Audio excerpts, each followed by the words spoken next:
Right, so absolutely. Requesting you to stay on with us. Professor Madhav Nalapad, Editorial Director of the Sunday Guardian, also joins us on the broadcast. So a very good morning to you. And thank you so much for taking out time and speaking to us on NewsX. How do you view the biggest hijack that has been orchestrated by the BLA, sir?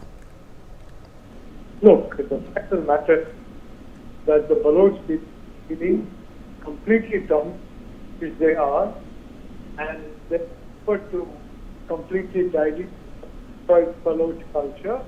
Balochistan has an ancient culture, and its people are very proud of that, and they want to hold on to it. But ever since Pakistan took the Baloch territory from Pakistan, that particular culture has been threat. And frankly, the Baloch people have always respected. Now the situation has reached the boiling point because the Baloch has seen the immense mineral wealth of their state being drained away to fill the coffers of the Pakistan military. The Pakistan state, unfortunately, is of the military. So there is a tremendous feeling of injustice which is justified. And if I may point out, it's the Baloch. The Pashtuns also are getting vested. The Sindhis have long been vested. And all these groups, the Shia, feeling discriminated, which they are, and all groups are within the Pakistan military. And that focus, of course, is the Pakistan military that calls the shots in Pakistan.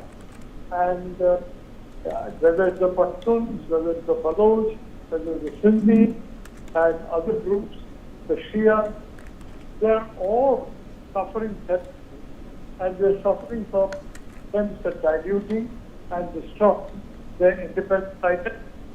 And you can't do that. You know, you have multi-dimensional identities in Pakistan, and you can't try and destroy every one of them. And frankly, the institution responsible for this.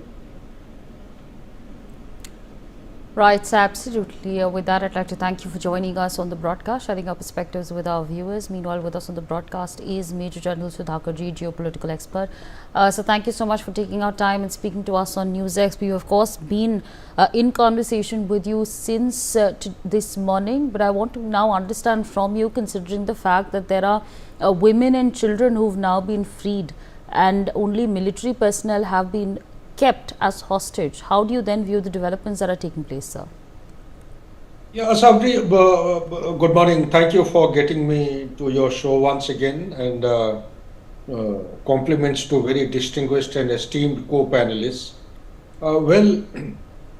Now the intensity or the tempo of the operation launched by BLA appears to be scaling down, but I have my doubts. They have outlined a timeline of 48 hours, and they have raised the stakes. They have demanded the release of the political as also alleged freedom fighters of Balochistan Liberation Army from Pakistan Army, and likewise they have listed out 3-4 other things.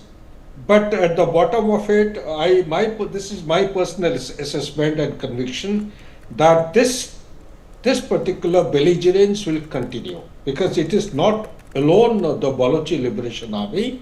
There is Tehrik-Taliban of Pakistan, e-Jihad, which is deeply involved in it. There is a mutual support. There is also an element of Al-Dal party that is towards Sinistar side in Iran, and the Taliban in Afghanistan willy-nilly. They are involved in the whole entire gamut of activities against the Pakistan armed forces. Basically, we tend to get mixed up between the demands of Balochistan Liberation Army, which, like Colonel Ajay has very beautifully covered, it is essentially the demands are right from 1948 have not changed.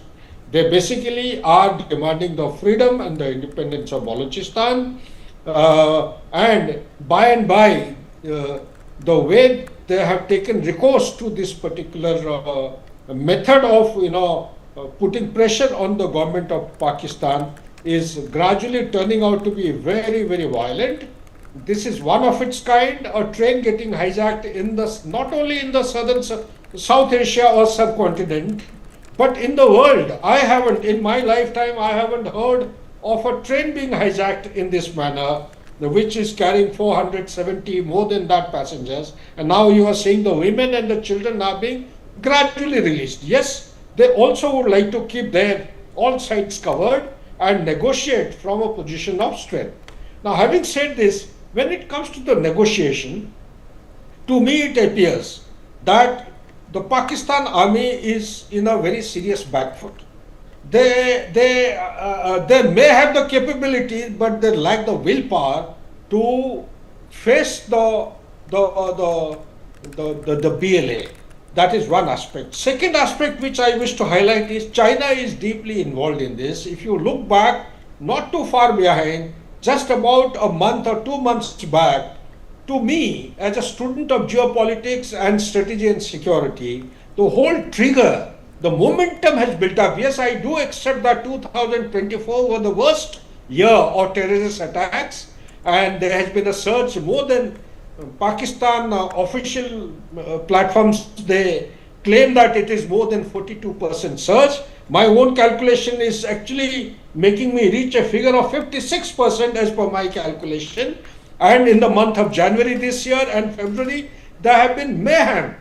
So therefore, what it points to is that China is deeply involved. Take your mind back.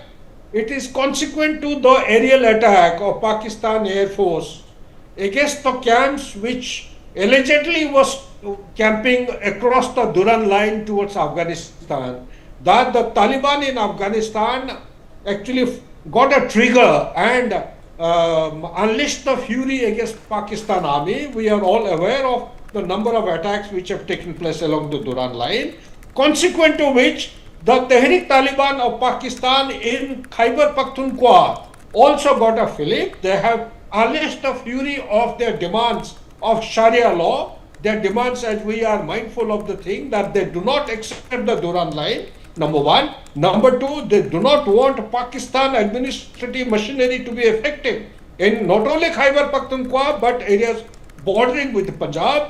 Number three, they want the Sharia law to be spread all over Pakistan, to start with Khyber Pakhtunkhwa and areas around.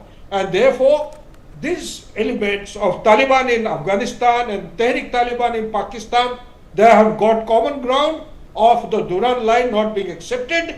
They have joined hands. The BLA and Khyber Pakhtunkhwa Tehrik Taliban, they have also joined hands. They are mutually supporting each other. The cherry on the icing of this violent activity, sorry for lack of correct expression, is the Majid Brigade. People say there are around 2,600 elements in Majid Brigade. My study indicates that they are close to 6,000, and all of them are trained for Fidaini attack. And a good nucleus are actually female assailants or the female jihadis who are prepared and motivated to undertake any kind of mission to destroy the Pakistan military, administrative or civil administrative machinery and things like the railway line here. So what next? Where does it take us to? In my opinion, there is going to be some kind of a negotiation.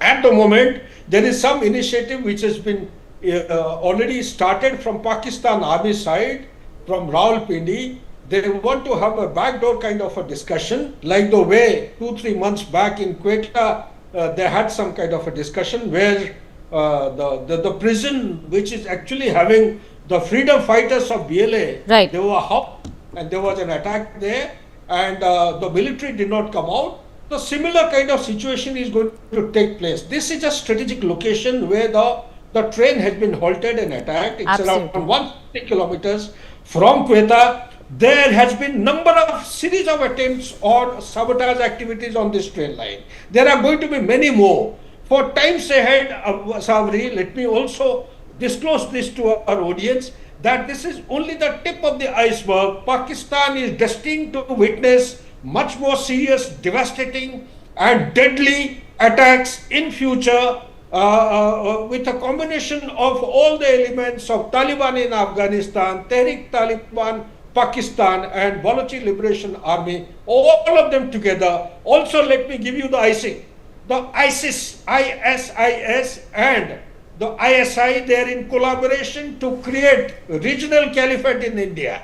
Okay, so instead of making them effective or becoming unsuccessful in India, is giving them too much of fuel and energy to establish a caliphate in Pakistan. And Right, this sir. is going to add salt to the wound and therefore make things miserable for Pakistan Army and the armed forces. Right, Back sir, to us, sir. absolutely. With that, I'd like to thank both our guests for joining us on the broadcast, sharing their perspectives with our